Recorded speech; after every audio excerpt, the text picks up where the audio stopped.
বন্ধুরা, তোমরা অনেক দিন ধরে ইউটিউবে কাজ করছো, মানে তুমি ভিডিও আপলোড করছো, কিন্তু কথা হচ্ছে যে হয়তো শুরুর দিকে তোমার ভিডিওতে একটু ভিউজ আসা শুরু করেছিল, কিন্তু তারপর থেকে তোমার ভিডিওতে এখন আর ভিউজ আসছে না। ভিডিও আপলোড করলেই 10টা 15টা 20টা 30টা 50টা এরকম ভিউজ হচ্ছে। আগে তবুও কোনো না কোনো ভিডিওতে 1000 2000 5000-এ গেছিল, কিন্তু এখন আর সেটা যাচ্ছে না, 100 পর্যন্ত যেতে কষ্ট হয়ে যাচ্ছে। তার মানে কি জানো? তার মানে তোমার চ্যানেলটা একদম পুরো ফ্রিজ হয়ে গেছে। ফ্রিজ হয়ে গেছে বলেই কিন্তু তোমার ভিডিওর ইমপ্রেশন কিন্তু আর যাচ্ছে না। টোটালি তোমার ভিডিওর ইমপ্রেশন পাঠানো কিন্তু ইউটিউব বন্ধ করে দিয়েছে। কেন বন্ধ করেছে, কেন তোমার চ্যানেলটা এরকম রিচ ডাউন হলো, সেই বিষয়ে কিন্তু তোমাকে এখন জানতে হবে। যদি জানতে পারো তাহলে কিন্তু আশা করি আবার নেক্সট কিন্তু তুমি তোমার চ্যানেলটাকে গ্রো করাতে পারবে। যদি জানতেই না পারো তাহলে কিন্তু সেই ফ্রিজই থাকবে তোমার চ্যানেলটা, তোমার চ্যানেল কিন্তু আর গ্রো করবে না। দেখো, ফ্রিজ কিন্তু এমনি এমনি হয় না চ্যানেল, ঠিক আছে? চ্যানেল ফ্রিজ কখন হয়, ভিডিওর বা চ্যানেলের রিচ ডাউন কখন হয়? ডাউন হয় তোমার নিজের মিস্টেকের কারণে, ঠিক আছে? তুমি বেশ কিছু মিস্টেক করেছো তুমি তোমার চ্যানেলের মধ্যে, সেই কারণেই কিন্তু তোমার চ্যানেলের মধ্যে এরকম ফ্রিজ হয়ে গেছে। ভিডিও আপলোড করলে ইমপ্রেশন ইউটিউব পাঠায় না। দেখো, ইউটিউবের সঙ্গে তোমার তো পার্সোনালি কোনো শত্রুতা নেই, কিন্তু আবার আছে।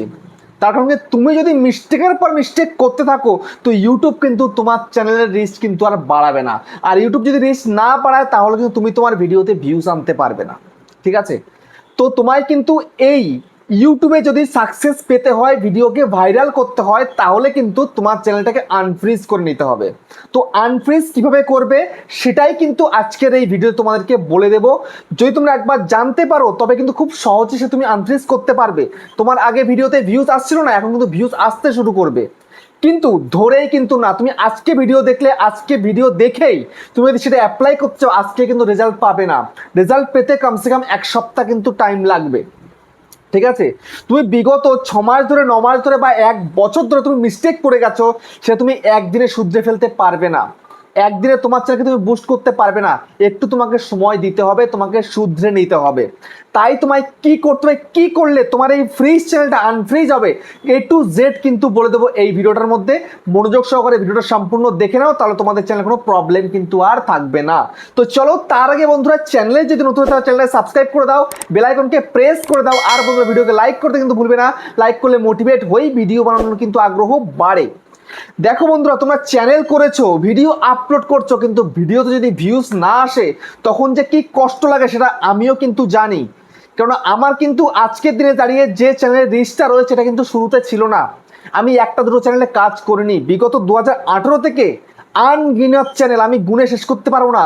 বা কত চ্যানেল আমি যে খুলেছি বন্ধ করেছি আমার মনে নেই, ঠিক আছে? কমসে কম 100টা চ্যানেল কিন্তু হবে এই 2018 থেকে আজকে 2024 পর্যন্ত, ঠিক আছে? আমি এতগুলো চ্যানেল নিয়ে কাজ করেছি, এক একটা চ্যানেলে 500 700 1000 1500 করে ভিডিও আপলোড করেছি, মানে কন্টিনিউ আমার চলেই যাচ্ছে কিন্তু, ঠিক আছে? তো যাই হোক, আমি তোমাদেরকে এখন বলে দেবো কেন তোমার চ্যানেলটা ফ্রিজ হয়ে গেছে। দেখো, ফ্রিজ হয়ে যাওয়ার পেছনে কিন্তু নানা রকম মিস্টেক, নানা রকম কারণ কিন্তু কাজ করে, ঠিক আছে? তো প্রথম মিস্টেক তুমি কিন্তু করেই ফেলেছো। তোমরা যারা আমার ভিডিও দেখছো এই মুহূর্তে, ম্যাক্সিমাম 99.99% ভিউয়ার কিন্তু এই মিস্টেকটা কিন্তু তোমরা করেই চলেছো। সেটা কি? সেটা হচ্ছে ভিডিও ডিলিট করা। দেখো, তুমি কিন্তু একটা ভিডিও আপলোড করছো, যখন দেখছো তোমার ভিডিওতে ভিউজ আসছে না তখন তুমি সেই ভিডিওটাকে ডিলিট করে দিচ্ছ। এটা তোমার সব থেকে বড় ভুল। ভিডিওতে ভিউজ আসছে না বলে তুমি ভিডিওটাকে ডিলিট করে দেবে, এটা কখনোই কিন্তু করা উচিত নয়। তারপরে অনেকে রয়েছে, তোমাদের শর্ট চ্যানেল, তুমি ভিডিওটা আপলোড করেছো, দেখছো 3 ঘন্টা 4 ঘন্টা বা 6 ঘন্টা হয়ে গেছে, ভিডিওতে একদম ভিউজ নেই, নো ভিউ, 5 ভিউ 10 ভিউ, তুমি কি করলে? সেটাকে ডিলিট করে দিয়ে আবার তুমি রি আপলোড করে দিলে। অর্থাৎ তুমি তোমার চ্যানেলে যদি ভিডিও ডিলিট করো তাহলে কিন্তু খুব প্রবলেমে তুমি পড়ে যাবে। আর একসঙ্গে যদি তুমি 5টা 10টা ভিডিও তুমি ডিলিট করেছো তাহলে তোমার চ্যানেল শেষ। যেমন আমার নিজেরই একটা চ্যানেল, প্লে বাটন যেটা দেখছো, এখানটাতে আমি একদিনে প্রায় 50 থেকে 60খানা ভিডিও ডিলিট করেছিলাম। তারপর থেকে আমি ওই চ্যানেলটাকে আর রিচ ফিরে পাইনি। তো সেই কারণে বন্ধুরা, আমি কিন্তু সেই চ্যানেল নিয়ে আর কাজ করি না। আমি সেই চ্যানেল নিয়ে কাজ করা একদম বন্ধই করে দিয়েছি। কারণ আমার এই চ্যানেলগুলো যখন রিচ ভালো আছে তো আমি এইগুলোতে কাজ করবো, ওটাতে কেন কাজ করতে যাব? পেমেন্ট আসছে আসুক, আগের পুরোনো ভিডিও সার্চে র্যাঙ্ক করে আছে, সে সমস্ত ভিডিওতে ভিউজ হচ্ছে, আমার রিয়েল টাইম ভিউজ ভালো রয়েছে, আর্নিং আসছে, ঠিক আছে, যাই হোক, তো তোমরা, আমি তোমাদেরকে বলবো অনুগ্রহ করে ভিডিও ডিলিট করবে না ভিডিও আপলোডের পরে। একেবারে যদি ভিডিও ডিলিট না করলে নয়, তো দিনে একটা ভিডিও, মানে প্রতিদিন আবার এমনটা কিন্তু করো না যে প্রতিদিন একটা একটা করে ভিডিও ডিলিট করছো, এমনটা কিন্তু করো না। একদম তুমি খুব ভুল করেছো বা খুব খারাপ অবস্থা সেই ভিডিওটার, বা তোমার ভিডিওতে হয়তো স্ট্রাইক আসতে পারে, এমন কিছু যদি প্রবলেম তুমি ক্রিয়েট করে থাকো, অন্যের ভিডিও আপলোড করে থাকো, তাহলে তুমি সেটাকে ডিলিট করতে পারো। নিজের কন্টেন্ট থাকলে কোনো মানে ত্রুটি বিচ্যুতি না থাকলে সেই ভিডিওটাকে তুমি ডিলিট করবে না। ঠিক আছে, এটা গেল তোমার প্রথম মিস্টেক। তারপরে মিস্টেক কি? তারপরে মিস্টেক হচ্ছে রেগুলারিটি মেনটেন না করে কাজ করা।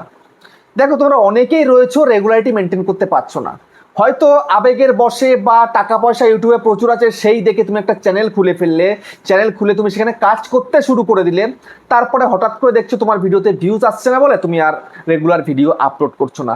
যখন তোমার ইচ্ছা তখন তুমি আসছো, যখন তোমার ইচ্ছা হচ্ছে না তখন তুমি আসছো না, মানে যা ইচ্ছা তাই করে যাচ্ছ। এমনটা করলে কিন্তু তোমার চ্যানেলের রিচ কিন্তু কখনোই কিন্তু আপ হবে না, বরং রিচটা কিন্তু ডাউন হয়ে যাবে। ঠিক আছে, এইভাবেও কিন্তু রেগুলারিটি মেনটেন না করলে তোমার চ্যানেল কিন্তু ফ্রিজ হয়ে যাবে, এবং যাচ্ছেও তাই। বুঝতে পেরেছো?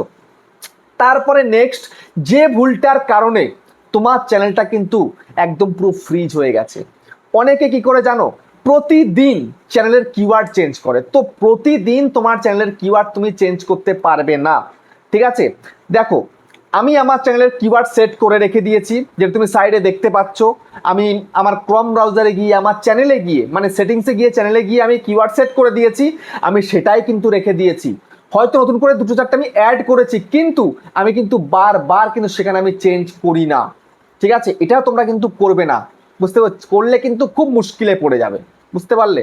তো সেই কারণে আমি তোমাদেরকে বলবো যে তুমি বারবার কিন্তু তোমার চ্যানেলের কিওয়ার্ডটা মানে তুমি বদলাতে পারো না। ঠিক আছে, বদলালেই কিন্তু ক্ষতি হবে তোমার চ্যানেলের। তারপরে নেক্সট যে মিস্টেকের কারণে তোমার চ্যানেলটা আজকের দিনে দাঁড়িয়ে বরবাদ হয়ে যাচ্ছে, শেষ হয়ে যাচ্ছে, সেই কারণটা হচ্ছে মিক্স কন্টেন্ট আপলোড করার কারণে। দেখো, তোমরা অনেকেই রয়েছো যে মিক্স কন্টেন্ট আপলোড করো, আজকে হয়তো কালকে অন্যটা, পরশুদিন আরো অন্যটা, মানে চেঞ্জ চেঞ্জ চেঞ্জ। হয়তো তুমি শুরু করেছিলে একটা ব্লগ চ্যানেল দিয়ে, তুমি এখন সেখানটায় গেমিং ভিডিও আপলোড করছো, কেননা ব্লগে ভিডিওতে ভিউজ আসছে না, কেননা কম্পিটিশন হাই রয়েছে, ভিডিওতে ভিউজ কোথা থেকে আসবে। ঠিক আছে, এটা ভাবছো, এবং তুমি তারপরে তুমি ক্যাটাগরি চেঞ্জ করে দিলে, তুমি কদিন টেক ভিডিও দিলে, কদিন একটা খেলার ভিডিও দিলে, তারপরে এখন তুমি গেমিং ভিডিও দিচ্ছ। মানে নানা রকমের নানা ভিডিও, তোমার যখন যেটা তোমার চোখে পড়ছে তুমি সেই ভিডিও তৈরি করে দিচ্ছ। হতে পারে তুমি অন্যের ভিডিও তোমার নিজের চ্যানেলে আপলোড করে দিচ্ছ। ঠিক আছে, এটাও হতে পারে। তো এরকম করলে কিন্তু তোমার চ্যানেলটা কিন্তু বরবাদ হয়ে যাবে, তোমার ভিডিও কিন্তু চলবে না। ঠিক আছে, তোমার চ্যানেল একদম ফ্রিজ হয়ে যাবে, আর তুমি সেই চ্যানেলকে ওঠাতে পারবে না। বুঝতে পেরেছো? তো এটাও কিন্তু তোমাদের একটা খুব বড় একটা মিস্টেকের মধ্যে কিন্তু পড়ে। এটা কিন্তু 2015, 16, 17, 18 নয়, এটা 2024। তোমাকে তোমার চ্যানেলটাকে ফ্রেশ রাখতে হবে। যেমন আমার এই চ্যানেলটা ইউটিউব ট্রিক্স, তো ইউটিউব ট্রিক্স দিয়ে যাচ্ছে, আমি ফেসবুক ট্রিক্স দিতে যাচ্ছি না। অনেকে দেয় ইউটিউব ট্রিক্সের চ্যানেলের মধ্যে ফেসবুক ট্রিক্স দেয়, ইনস্টাগ্রাম ট্রিক্স দেয়, কিন্তু আমি কিন্তু দিই না। ঠিক আছে, আমি চাই আমার চ্যানেল থাকবে একটা নিশ, একটা ক্যাটাগরির মধ্যে। এটা তোমরা কিন্তু ভালোভাবে লক্ষ্য রাখবে। ঠিক আছে, নেক্সট যে মিস্টেকটা তোমরা অনেকেই করছো, 99.99% তোমরা করছো, সেটাকে নিজের ভিডিও নিজে দেখছো তোমার সেই মোবাইল দিয়ে, যেই মোবাইলে তোমার চ্যানেল রয়েছে, যেই জিমেলে তোমার চ্যানেল রয়েছে, তুমি সেই জিমেল দিয়ে বারবার ভিডিও চালিয়ে চালিয়ে দেখছো, বা তুমি তোমার ফোনের মধ্যে আলাদা আলাদা জিমেল খুলে সেখানে তুমি চেঞ্জ করে করে দেখছো। এটাও কিন্তু অনেক বড় অপরাধ। তুমি একটা আইপি অ্যাড্রেস থেকে বারবার তুমি তোমার ভিডিওকে দেখতে পারো না, দেখলে কিন্তু ইউটিউব বুঝে যাবে। বুঝে গেলে কি করবে? তোমার রিচটা কমিয়ে দেবে, কেননা ইউটিউব বুঝতেই পারছে যে তুমি নিজেই কিন্তু তোমার ভিডিওর ভিউজ বাড়াচ্ছ। অর্থাৎ এটা কিন্তু একদমই তুমি করতে যাবে না, এটা করলে কিন্তু তোমার চ্যানেলে অনেক বড় ক্ষতি হয়ে যাবে। ঠিক আছে, যদি তোমার ফোন থেকেই তোমার ভিডিওকে দেখতে হয় তাহলে ভিপিএন কানেক্ট করে তুমি দেখতে পারো। ঠিক আছে, ভিপিএন কানেক্ট করে তুমি ভিউজ বাড়াতে পারো, বাট তুমি কিন্তু তোমার ভিপিএন অফ রয়েছে বা ভিপিএন তুমি চালুই করতে জানো না বা চালুই করোনি কোনোদিন, তাহলে তুমি তোমার চ্যানেল থেকে বা তোমার সেই ফোন থেকে তুমি ভিডিওকে একবারও দেখবে না। দেখলে কিন্তু তুমি একবার দেখতে পারো, বাট আমি বলবো তুমি একবারও কিন্তু দেখবে না। ঠিক আছে, তো এই যে সাধারণ 5টা মিস্টেক তোমরা প্রত্যেকে কিন্তু করে আসছো, আমি আজকে 5টা মিস্টেকের কথা বললাম। তো এই মিস্টেকগুলো শুধরে নিয়ে তোমাকে এখন কিভাবে কাজ করলে তোমার চ্যানেলটা ফ্রিজ হয়ে গেছে এখন আনফ্রিজ করতে পারবে, সেটা ভালোভাবে শুনে নাও এবং বুঝে নাও। ঠিক আছে, তো এখন তোমার কি করা উচিত? এখন তোমার করণীয় এটাই, সামনে আগামী 30টা দিন তোমাকে একটা টার্গেট নিয়ে কাজ করতে হবে। সেটা কি? সেটা হচ্ছে তোমার চ্যানেলের পপুলার কন্টেন্ট নিয়ে তোমাকে কাজ করতে হবে। ঠিক আছে, তোমার চ্যানেলের পপুলার কন্টেন্ট তুমি দেখবে তোমার চ্যানেলের মধ্যে চলে যাবে। ঠিক আছে, আজ পর্যন্ত তুমি যতগুলো ভিডিও আপলোড করেছো তার মধ্যে দেখবে পপুলার কন্টেন্ট কোনটা কোনটা রয়েছে, তার থেকে তুমি 10খানা কন্টেন্ট বেছে নেবে, 10খানা কন্টেন্ট। ঠিক আছে, সেই 10খানা কন্টেন্টে তোমায় কিন্তু ভিডিও আপলোড করতে হবে আগামী 30 দিনের মধ্যে। তুমি যদি সত্যিকারে তোমার চ্যানেলটাকে বড় করতে চাও, আনফ্রিজ করতে চাও, তাহলে ওই 10খানা কন্টেন্ট তোমায় কিন্তু আপলোড করতে হবে। তারপরে নেক্সট তোমায় কি করতে হবে, তোমার চ্যানেলে লাস্ট 28 দিনে যে টপ কন্টেন্ট রয়েছে সেই কন্টেন্টেও তোমায় কিন্তু কাজ করতে হবে। যদি তুমি সেই কন্টেন্টেও কাজ করতে পারো তাহলে কিন্তু রিচটা কিন্তু বাড়বে। ঠিক আছে, তো তোমার এখন কি করা উচিত? সর্বপ্রথম হচ্ছে তোমার পপুলার কন্টেন্ট 10খানা তুমি বেছে নিলে, তারপরে 10খানা কন্টেন্ট তোমার টপ কন্টেন্ট বেছে নিলে, তারপরে তুমি আরো 10খানা কন্টেন্ট তুমি নেবে কি এই সময় কি চলছে, তোমার ক্যাটাগরি ক্রিয়েটাররা কেমন ধরনের ভিডিও আপলোড করছে সেই কন্টেন্ট তুমি বেছে নিয়ে এবার ভিডিও আপলোড করবে। তাহলে কিন্তু তোমার আগামী 30 দিনে 30খানা ভিডিও কন্টেন্ট কিন্তু তৈরি হয়ে গেল। তো এইভাবে তুমি যদি কাজ করতে পারো, রেগুলারিটি মেনটেন করে সঠিকভাবে সঠিক ভিডিও দিতে পারো, তবে দেখবে তোমার চ্যানেল কিন্তু আর ফ্রিজ নেই, আনফ্রিজ কিন্তু অলরেডি হয়ে গেছে। ঠিক আছে, তো এইভাবে তুমি তোমার চ্যানেলের মধ্যে যে ভিউজ আসছিল না, ভিউজ ডাউন ছিল, একদম পুরো রিচ ডাউন ছিল, রিচটাকে আপ করতে পারো, ভিডিওতে ভিউজ নিয়ে আসতে পারো। তো এই ভিডিওটা তোমাদের কেমন লেগেছে কমেন্টে জানিও। আবার দেখা হচ্ছে নেক্সট একটা ধামাকেদার পাওয়ারফুল ভিডিওর সাথে।